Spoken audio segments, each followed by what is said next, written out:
በቁርአን ግን አላህን ብቻ ነው የምትከተሉት እናንተ? የምናመልከው የምንከተለው ረሱል ሰለላሁ ዐለይሂ ወሰለም ነው። መከተልና ማምለክ ይለያያል። ኦኬ አሁን እሱ ጋር ይመጣልን። ይኸውልህ መከተል የሚባለው ነገር ማምለክ የሚያስብለው ነገር ላይ አላህን ብቻ ስትከተል ታመልካለህ። ከዛ በኋላ ስትከተል ነብዩን ደግሞ ስትከተል ማምለክ አይደለም መከተል ነው። አላህ መከተል የሚል አለ እንዴ? እኔ አላየሁም። አሁን ለምሳሌ ነብዩንና መታዘዝ ይላል። ነብዩ መሐመድን ተከተሉ ቁርአንን ተከተሉ የሚል ቁርአን ላይ አለ ብዙ ቦታ ላይ። አላህን ተከተሉ የሚል ነገር አይደለም። መከተል ማለት እኮ አሪያ አርገህ እኮ ምን የምትለው ነው። እሺ መታዘዝ የሚለውስ? መታዘዝ ዲግሪ ይለያያል። አላህና መልእክተኛውን ታዘዙ ይላል። አላህና መልእክተኛው ብቻ አይደለም የትእዛዝ ባለቤቶችንም ታዘዙ ይላል ቁርአን ላይ። መታዘዝ ማለት ዲግሪ ይለያያል። ሱረቱል በኒሳ ምዕራፍ 4 ቁጥር 59 ላይ አላህና መልእክተኛውን የትእዛዝ ባለቤቶችን ታዘዙ ነው የሚለው። ማለት የትእዛዝ ባለቤቶች ማለት አሚሮቻችንን ታዘዛለን። ኦኬ መልእክተኛውን ባትታዘዝ ግን አላህን አልታዘዝክም ማለት ነው በቁርአን ነው። አላህን አልተቀበልከውም ማለት ነው። ኦኬ አሁን ይሄ ነገር ያለው ላይክ በእስልምና ብቻ ነው፣ ክርስትና ጋር የለም። ላይክ ፈጣሪን ትከተለዋለህ፣ ታመልከዋለህ። ሌላ ግን እንደዚህ እሱን እንትናን ካልታዘዝክ ፈጣሪን አልታዘዝክም፣ አምን ካልተከተልክ የሚባል ነገር የለም አለ ራሱ። አሁን ለምሳሌ ዮሐንስ ወንጌል ምዕራፍ 14 ቁጥር 1 ላይ ልባችሁ አይታወክ በአምላክ እመኑ በእኔም ደግሞ እመኑ ይላል። በማን እመኑ ይላል? በኢየሱስና በአባቱ በአምላክ ነው የሚለው። በአምላክ እመኑ በእኔም ደግሞ እመኑ ይላል። አምላክና በማን ነው የምታምነው? ነው ዮሐንስ 14 ላይ ነው።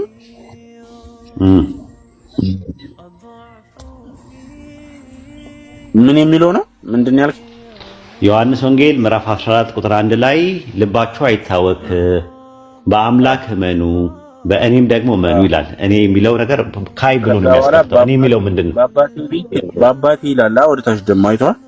ያ ማለት አባቱና እንደዛ አይደለም። እመኑ ያለው በአባቴ እመኑ አይደለም የሚለው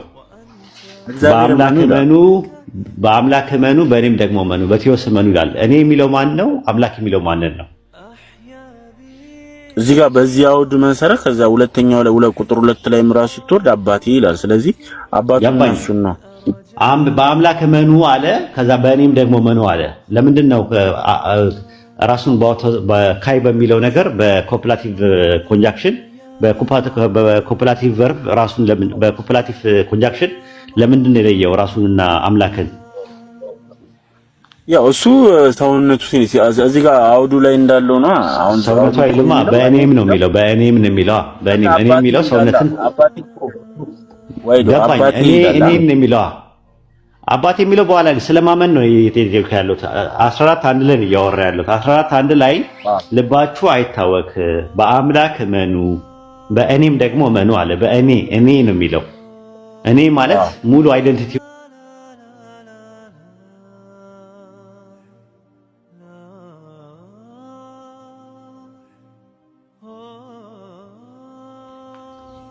ያው ምንም ልዩነቱ ያው በእግዚአብሔር ማመን በኢየሱስ ማመን በአንድ ነው።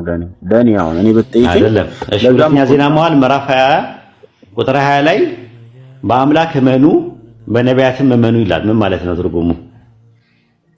ሁለተኛ ዜና መዋዕል ምዕራፍ 20 ቁጥር 20 ላይ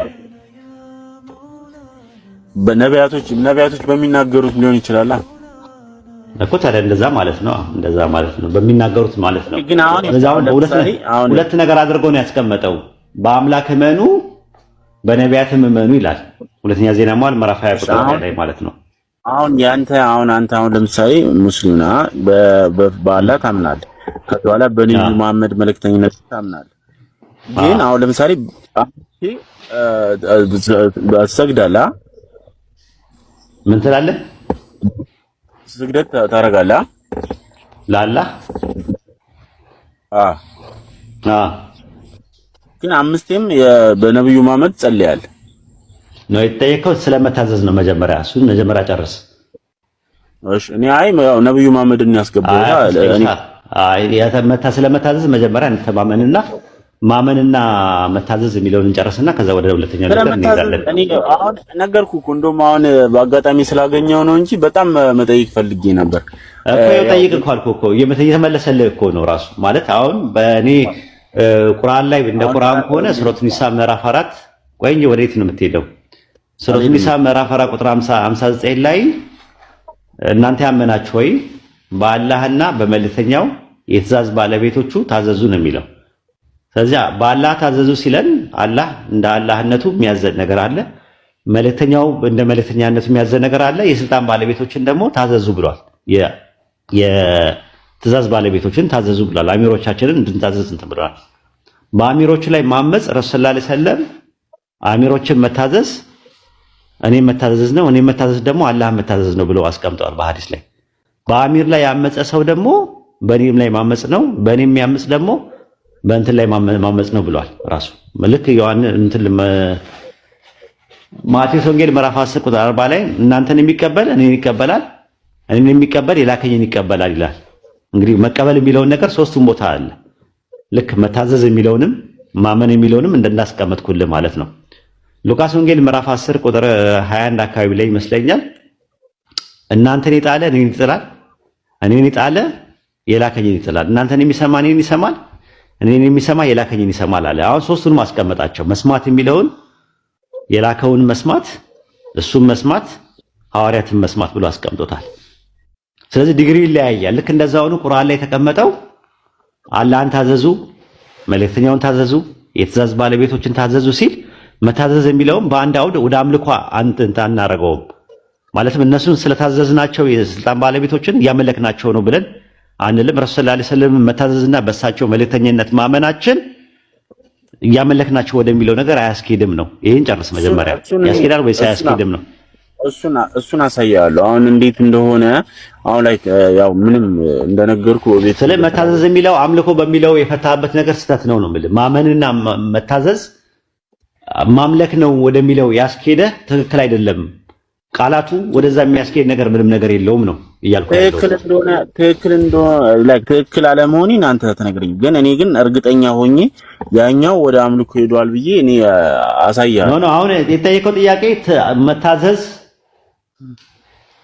ማመን የሚለው ነገር እና መከተል የሚለው ነገር አምልኮ ወደሚለው ነገር ያስኬዳል ወይስ አያስኬድም ነው አርጊውመንት። እሱን እንጨርስና ከፈለግ ወደ ቀጣይ ምን እንችላለን። ይሄ ነገር ልክ ነው አሳምኖኛል፣ ወደ አምልኮ አያስኬድም ማለት አመለክ ማለት ረሱል ሰለላሁ ዐለይሂ ወሰለም ስለተከተልን አመለክናቸው ማለት አይደለም። ኢሳም ተከተሉኝ ብሏል በቁርአን ላይ። ስለዚህ ኢሳን እያመለክ ነው ማለት አይደለም። ራሱ እየተመለከ ነበር ማለት አይደለም። ነቢያቶቹ ተከተሉኝ ከሳሉ ፎሎ ታረጋቸዋል። የሆነ ራሴ ፎሎ ስንት ፎሎ አለ ይመስል ስንት ነው ፎሎ ያለኝ ያጀማ ተከተሉኝ ማለት እኮ አለው የምትከተለው አይነት እኮ አለው። ቃሉን ሰምተህ ሊሆን ይችላል እኮ ተከተሉኝ። በቃ ተከተሉኝ ማለት ፎሎ ማድረግ ነው። ፎሎ ስታረጋቸው እሳቸው አርአያ አድርገህ ሞዴል አድርገህ እሳቸው ያደረጉትን ነገር ለማድረግ ትሞክራለህ። አርአያ ሆነው የጾሙትን ጾም አለ፣ የሰገዱትን አሰጋገዳቸውን፣ አጻጻማቸውን ምናምን ነገር ከዲቫይን ሬቨሌሽን የመጣላቸውና እሳቸው ፕራክቲካሊ ያደረጉትን ነገር ሱናቸውን ትከተላለህ ማለት ነው። ይሄ እንጂ ሌላ የተለየ ነገር የምታደርገው ነገር የለም። እሳቸው ኦንቶሎጂካሊ ሰው ናቸው። ያ መከተል አሁን ለምሳሌ ያ መከተል ይኸውልህ ወደ ምን ይሄዳል መሰለህ? እኔን ካልተከተል አላህን አልተከተልክም ማለት ነው ሲሆን ይላላ እንትን አይሆንማ። ከእሳቸው ጋር የሚያገናኘው ነገር አላህን ያዘዘ ተከተሉ ብሎ ማለት እንደዛማ ካል ወደ ባይብልም ከመጣ እንደዛ ነው የሚናገረው። እናንተን የጣለ እኔን ይጥላል፣ እኔን የሚጥል የላከኝን ይጥላል ብሎ ያስቀምጣል። እናንተን የሚቀበል እኔን ይቀበላል፣ እኔን የሚቀበል የላከኝን ይቀበላል ይላል። ያ ማለት ግን ሐዋርያትን ስላልተቀበልክ አምላክ አይቀበልም ማለት ሐዋርያትን እያመለካቸው ነው ማለት አይደለም። ሉቃስ ወንጌል ምዕራፍ 10 ላይ ይኸው ቆይ አንዴ ቁጥር 16 ላይ ሉቃስ 10:16 ላይ የሚሰማችሁ እኔን ይሰማል፣ እናንተን የጣለ እኔን ይጥላል፣ እኔን የጣለ የላከኝን ይጥላል አለ። ሐዋርያትን መጣል አምላክን እንደመጣል ነው። ራሱ መልእክተኛውንም እንደመጣል ነው። መልእክተኛውን ኢየሱስን ነብዩን ኢየሱስን እንደመጣለም ነው። ሐዋርያትን የጣለ ሰው አምላክን እንደመጣል ነው ብሎ ነው ያስቀመጠው። ስለዚህ ረሱል ሰለላሁ ዐለይሂ ወሰለምን አለመከተል አዎ ከእስልምና ያስወጣል። ረሱል ሰለላሁ ዐለይሂ ወሰለምን አለመከተል ማለት ያ ማለት ግን እሳቸውን ብንከተላቸው እያመለክናቸው ነው የሚለው ነገር አያስይዝም። እንደዛ ካልክማ ሐዋርያቶችን የሚሰማ እየተመለኩ ነው ወደሚለው ልትሄድ ነው ማለት ነው። እና አንተን ሎጂክ ትንሽ አያስኬድም ራሱ እኮ አያወራቱ ቃሉን እኮ ነው አሁን የነገራቸው እኮ እናንተን የሚሰማ ሲላቸው እነሱ ከሱ የሰሙትን ነው አይደል የሚነግሩ። ታዲያ ረሱላህ ካላ የሰሙትን አይደል እንዴ? ረሱላህ ሰለላሁ እኮ ካላ የሰሙትን ነው እንትን የሚሉት ማለት ነው። እሱ አይደለም አሁን ዮሐንስን ስጸልይለት በቀን 5 አይተን ታውቃለህ? እንመጣለን። ይጸልይላቸው ላይ ይጸልይላቸው እንመጣለን። መጀመሪያ አንተ የጠቀስከው ምንድነው መታዘዝ የሚለውን እና ማመን የሚለውን ነገር አምልኮ እሳቸውን ስላመናቸውና እሳቸውን ስለምንታዘዝ አመለክናቸው እሳቸውን ማለት ነው ወይ የሚለውን አርጊውመንት መጀመሪያ ፌል መሆኑን ስታምን ከዛ ከፈለክ እስቲ የሚጸልይ ወደ እሳቸው የሚጸልይ አካል ካለ የሚጸልይ አካል አለ ብለህ ታመጣለህ ማለት ነው። እሱ መጀመሪያ ይሄንን ጨርስ። ግን አንዴ አሁን ይሄንን እንትን በኋላ ላይ ማውራት ብቻ ደስ ይለኛል ካንተ ጋር አሁን ስላልተመቸ አንተ ታስላለህ እኮ በጣም ምን እንደምትጠቀም ታውቃለህ? ኢንፎርማል ፋላሲ ነገር አለ።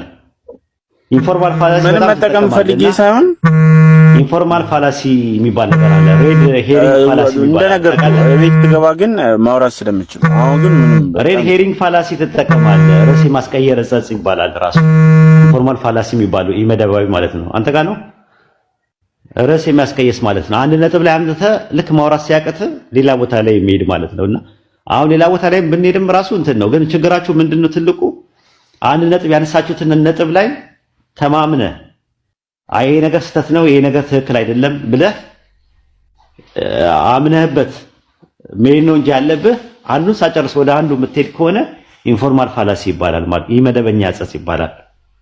ሬድ ሄሪንግ ፋላሲ ይባላል። ርዕስ የማስቀየር ጸጽ ይባላል። ወጣ ርዕስ የማስቀየር ብዙ ክርስቲያኖች እንደዛ ነው። ደግሞ ሌላ ቦታ ደግሞ አፒቱ ፒቲ ፋላሲ የሚባል አለ። ልምምጣዊ ጸጽ የሚባል አለ። አንተ ታውቃለህ ጥሩ ሰው ከሆነ ብላ ይለዋል። እሱ ምን ይባላል? ኢንፎርማል ፋላሲ ነው ራሱ። አንተ እኮ በጣም ነው እኮ ማከብርህ እኮ እሱና አንተ እኮ ትለያላችሁ። እኔ እኮ በጣም ነው ወይ ደስ የምትለኝ ምናምን ነገር ይላል። ይሄ ምን ይባላል መሰላችሁ? አርጊውመንት ሲፈሩ ልምምጣዊ ጸጽ ይባላል። አፒል ቱ ፒቲ ፋላሲ ይባላል። እኔ እኮ በጣም እኮ ነው የምወድህ ታውቃለህ አይደል ምናምን ነገር እኮ ትገርመኛለህ እኮ እኔ እኮ በጣም እኮ እስልምና ውስጥ እኮ እንደዚህ አይነት እኮ እናንተ እኮ እኔ እንጃ ባይብልን እኮ የኛ ሰዎች እንደናንተ አያውቁትም ምናምን ይላል። ምን ሲመጣ መሰላችሁ? ልምምጣዊ ጸጽ ይባላል። አፒል ቱ ፒቲ ፋላሲ ይባላል። ከዛ በኋላ ደግሞ እንደገና ደግሞ ምን ያደርጋሉ መሰላችሁ? አቢዚንግ ፋላሲንግ የሚባል አለ። ራሱ ይጠቀማሉ። ፐርሰናል አታክ ሲያቀታቸው ማለት ነው። በቃ ሲያቀታቸው ፐርሰናል አታክ አቢዝ ፋላሲ የሚባል አለ። አድሆሚኔን ፋላሲ ይሉታል ወይ ፐርሰናል አታክ የሚሉት ማለት ነው። ቀልበቢስ ጠቅለላ የሚባል ደግሞ አለ። ጠቅላላዊ ችኮላ ጸጽ የሚባል ነገር አለ። ታውቁታላችሁ? እሱ አስ ጀነራላይዜሽን ያደርጋሉ። ይሄ ሁላ ክርስቲያኖች ጋር የሚታይ ኢንፎርማል ፋላሲዎች ናቸው ማለት ነውና አብላጫዊ ጸጽ የሚባል ነገር አለው። ዛ አፒል ቱ ማጆሪቲ ፋላሲ የሚባል አለ። ትውፊታዊ ጸጽ የሚባል ነገር ይታይባቸዋል። ዛ አፒል ቱ ትራዲሽናል ፋላሲ በኤጅ ጀስቲፊኬሽን ባይ ኤጅ አንድ ነገር ስለቆየ ትክክል ነው በኋላ ላይ ስለመጣ ደግሞ ትክክል አይደለም የሚል ድምዳሜ ላይ መድረስ ማለት ነውና እንደ አይነት ነገር ብዙ ጊዜ ይታያቸዋል ማለት ነው። ፋላሲ ኦፍ አሶሲዬሽን ይታይባቸዋል። የተለያየ ፋላሲዎች አሉ። ኢንፎርማል ፋላሲዎች ክርስቲያኖች ላይ በጣም ነው ያለውና አሁን ልጁ ገብቶ መከተል ማለት ማምለክ ማለት ነው። ነብዩ መሐመድን ትከተላላችሁ ስለዚህ ታመልካላችሁ ብለዋል። መከተል ማለት ማምለክ ነው የሚለው ጋር የት አለ ብዬ ስለው ደግሞ አይ መታዘዝ ነው አለ። ታዘዙ ይላል። ካልታዘዛችሁ አማኝ አይደላችሁም አዎ ይላል። ግን መታዘዝ ማለት እሳቸውን እያመለክናቸው ማለት አይደለም። የምናመልከው አላህን ነው ስለው ደግሞ አይ ታምናላችሁ አለ እኮ ማመን አለ ምንም ችግር የለውም ማመን ማለት ማምለክ አይደለም ብዬ ደግሞ ስመጣበት ሁለተኛ ዜና መዋዕል ምዕራፍ 20 ቁጥር 20 ያለው እንዴት ያስገቡታል? ምን ሊያደርጉት ነው? በአምላክ እመኑ በነቢያትም እመኑ ይላል ማለት ነቢያትን እየተመለኩ ነው ማለት ነው ስለው ደግሞ አይ በቀን 5 ትጸልያላችኋል። አሁን ይሄንን መጀመሪያ የነበረውን ሲጨርስ ወደዚህ ቢመጣ እንትን ነው። አሁን በቀን 5 ትጸልያላችሁ የሚለውን አያገኝም ራሱ። ምናልባት ላኢላሃ ኢለላህ ሙሐመድ ረሱሉላህ ስለምንል ምስክርነት መስጠታችንን እንደ አምልኮ ሊያዩት ይችላሉ እነሱ አብሮ ስለተባለ ማለት ነው። አዛን ላይ ማለት ነው።